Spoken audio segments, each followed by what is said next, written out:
Assalamu alaikum, barkanku da warhaka, barkanku da jimirin sake kasancewa da mu a wannan tasha tamu mai albarka Hausa Studio. Allah Ubangiji ya yi mana kyakkyawan ƙarshe. Mai sauraro kar ka manta ka yi ƙoƙari ka danna mana alamar liking da kuma subscribe domin ƙara mana ƙwarin gwiwar kawo muku sababbin shirye-shiryen da suka shafi Najeriya gami da Arewa baki ɗaya. Wannan mutumi da kuke gani shine Kanal Ibrahim Shamsuddin, kuma tsohon ministan tsaro na ƙasar Sudan a shekara ta 1995, wanda aka cire shi daga mukamin shi kuma aka kai shi gidan kurkuku, wanda tun daga wannan shekaru na 1995 da aka kai shi gidan yari har yanzu sai a wannan shekara ta 2021 da muka shiga sannan aka fito da shi. Kun ga akalla ba kasar ba ya kai kusan shekara 27 a tsare a gidan yari, wanda da ya kasance tsohon minista ne na tsaro a kasar.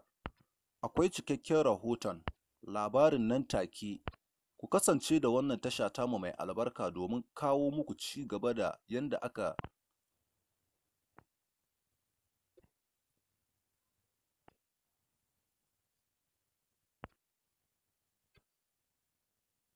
ko kuma mu ce yanda ƙasar Sudan za ta yi da wannan tsohon jami'i na tsaro na ƙasar, da kuma jin cikakken bayanin yanda aka yi aka kai shi gidan yari bayan ba ƙaramin mutum bane ba a wannan ƙasa ta Sudan.